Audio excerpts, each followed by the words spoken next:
ఆంధ్ర నుంచి, తెలంగాణ నుంచి, మహారాష్ట్ర నుంచి కొంత వందల మంది ఫోన్ చేసి rights of persons with disabilities act కింద మీద కేసు పెడతాం, భారతీయ న్యాయ సంహిత మీద గురించి కేసు పెడతాం. నేను ఆగండి, ఫస్ట్ మనం న్యాయంగా వెళ్దాం, ఆవిడ ఒక స్థానంలో ఉన్నారు, చెప్పి చూద్దాం అని చెప్పి చాలామంది ట్వీట్ పెట్టారు ఆవిడకి తప్పండి అని. దానికి రిప్లై ఇస్తాను నేను, రైట్ అని సమర్థించుకుంటున్నారనమాట. ఎంతవరకు ఇది న్యాయం? ఈరోజు నేను కూడా ఆపేసి ఎక్కలేదు, చాలామంది ఖచ్చితంగా ఆవిడ మీద కేసులు పెడతారు. సమాధానం చెప్పుకోండి అంటే ఆవిడ ఇంట్లోకి మనిషి వస్తే ఆవిడ కష్టం అయిపోయింది, ఆవిడ గురించి ఆర్టికల్ రాస్తే ఆవిడ కష్టమైంది. ఒక సమాజాన్ని ఆవిడ అంటే మాకు కష్టం కలగదా? ఎవరు ప్రశ్నించాలి చెప్పండి? Voiceless communities are different label community in India. ఎవరికైతే గళం లేదో వాళ్ళు డిఫరెంట్ లేబుల్. ఇంతమంది మీడియా ఇక్కడ ఉన్నారు, వాళ్ళందరికీ ఎవరన్నా ఇలాంటి గళం వినిపించగలిగారా? మీరు ఎవరన్నా వాళ్ళ గళం తీసుకున్నారా? వాళ్ళ వాయిస్ తీసుకున్నారా? ఈ రోజున ఆవిడ అంటే ఆవిడ చూపిస్తున్నారు కానీ మా వాదన వినిపిస్తున్నారా నిన్నటి నుంచి? Just I'm asking. She just an IAS. ఆవిడ ఒక ఐఏఎస్ మాత్రమే, ప్రజాసేవకురాలు మాత్రమే.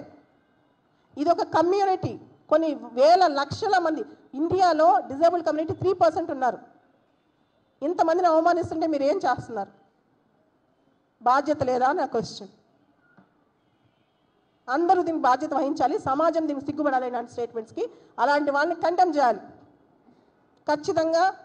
అందరూ ముందుకిస్తే కానీ ఆమె ఆగదు, అందరూ మాట్లాడితే కానీ ఆవిడ ఆగదు. 24 గంటలు చూసాం, ఆవిడ ఆగలేదు, విత్డ్రా చేసుకోలేదు. నిన్నటి నుంచి చూస్తూనే ఉన్నాం, ట్రై చేస్తూనే ఉన్నాం.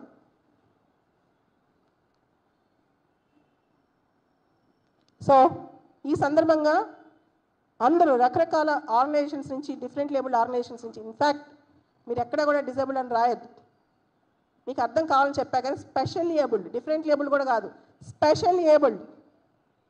నేను రోజుకి 20 గంటలు పని చేస్తాను అని చేయమనండి. నేను చెప్తున్నాను, నేను పరీక్ష రాస్తాను రాయమనండి, సివిల్స్ ఎగ్జామ్ ఈరోజు వచ్చి కూర్చోమనండి, నేను 20 గంటలు పని చేస్తాను, నాతో పాటు పని చేయమనండి. How can she judge that? We cannot take it anymore. The comments are very reprehensive, condemnable, discriminatory, and there is no justice and fairness in her comments. As a civil services officer, she should have followed certain restraint. కొంచెం పరిమితులు ఉంటాయండి. ఆవిడ personal life గురించి మేము ఏ రోజున comment చేసామా? ఆవిడ Insta reels గురించి కామెంట్ చేసామా? ఆవిడ పర్సనల్ లైఫ్ గురించి మేము వెళ్ళామా? ఎవరన్నా అడిగారా? ఆవిడ వచ్చి ఒక సమాజం మీద రాస్తారు, వీళ్ళని పైలట్గా తీసుకుంటారా, వీళ్ళని డాక్టర్స్గా, సర్జన్స్గా తీసుకుంటారా? మరి అవును ఎందుకని ఇలాంటి అన్నైతికం, ఇల్లిటరేట్ ఐఏఎస్ ఆఫీసర్స్ తయారైన ప్రపంచం దరిద్రం పట్టింది. మీకు తెలుసా, సామాజికంగా, రాజకీయంగా, ఆర్థికంగా మోస్ట్ వల్నరబుల్, మోస్ట్ బ్యాక్వర్డ్ ఉంది సివిల్ సర్వీసెస్లో కానీ ఎక్కడైనా సరే డిఫరెంట్ లేబుల్ కమ్యూనిటీ. ఇలాంటి వాళ్ళ చేతిలో పడే కదా ఈ ప్రభుత్వం ఇలా అయిపోయింది. సెంట్రల్ గవర్నమెంట్లో ఇలాంటి ఆఫీసర్స్, స్టేట్ గవర్నమెంట్లో ఇలాంటి ఆఫీసర్సే.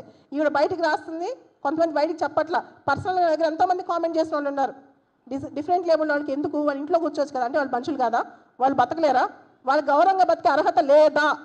కాళ్ళు చేతుల లోపం అనేది దేవుడిచ్చింది, వాళ్ళు సొంతంగా వెళ్ళి కట్ చేసుకోరండి. ఏ లోపం వచ్చినా సొంతంగా తీసుకోరు. నేను చూపిస్తాను, అద్భుతంగా పాటలు పాడేవాళ్ళు, అద్భుతంగా ఆన్సర్స్ రాసే